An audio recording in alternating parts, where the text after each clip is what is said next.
മലപ്പുറം പൊന്നാനിയിൽ ശക്തമായ കടലാക്രമണത്തിൽ 4 വീടുകൾ പൂർണ്ണമായും 10 വീടുകൾ ഭാഗികമായും തകർന്നു. സമീപ പ്രദേശങ്ങളിലെ 45ഓളം വീടുകളിൽ വെള്ളം കയറി.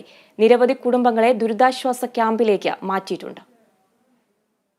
സംസ്ഥാനത്ത് മഴ കനത്തതോടെയാണ് പൊന്നാനി താലൂക്കിന്റെ വിവിധയിടങ്ങളിൽ ശക്തമായ കടലാക്രമണം ഉണ്ടായത്.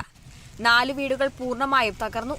10ഓളം വീടുകൾ ഭാഗികമായും നശിച്ചു. പൊന്നാനിയിലെ ഹിളർപ്പള്ളി പരിസരം, മുറിഞ്ഞഴി, അലിയാർ പള്ളി, വെളിയങ്കോട്, പാലപ്പെട്ടി മേഖലകളിലാണ് ശക്തമായ കടലാക്രമണം ഉണ്ടായത്. പൊന്നാനിയിൽ 25 വീടുകളിലും വെളിയങ്കോട് 20 വീടുകളിലും ഉൾപ്പെടെ 45 വീടുകളിൽ വെള്ളം കയറുകയും ചെയ്തു. ഹിളർപ്പള്ളി തീരദേശത്ത് വൈദ്യുതി എത്തിക്കുന്ന ട്രാൻസ്ഫോമർ കടലാക്രമണത്തിൽ തകർന്നു. കടലാക്രമണ ഭീഷണിയെ തുടർന്ന് പൊന്നാനിയിൽ 30ഓളം കുടുംബങ്ങളെ ദുരിതാശ്വാസ ക്യാമ്പിലേക്ക് മാറ്റിയതായി തഹസിൽദാർ കെ ഷാജി പറഞ്ഞു. വെളിയങ്കോട്, പാലപ്പെട്ടി മേഖലയിൽ 20 കുടുംബങ്ങൾ ബന്ധുവീടുകളിലേക്കും മാറി. കടൽഭിത്തിയില്ലാത്ത മേഖലകളിലാണ് ശക്തമായ കടലാക്രമണം ഉണ്ടായത്. മുഹമ്മദ്, സിദ്ദിഖ്, റാബിയ, സക്കീന തുടങ്ങിയവരുടെ വീടുകളാണ് കടൽക്ഷോഭത്തിൽ തകർന്നത്. Kerala vision news, Malappuram.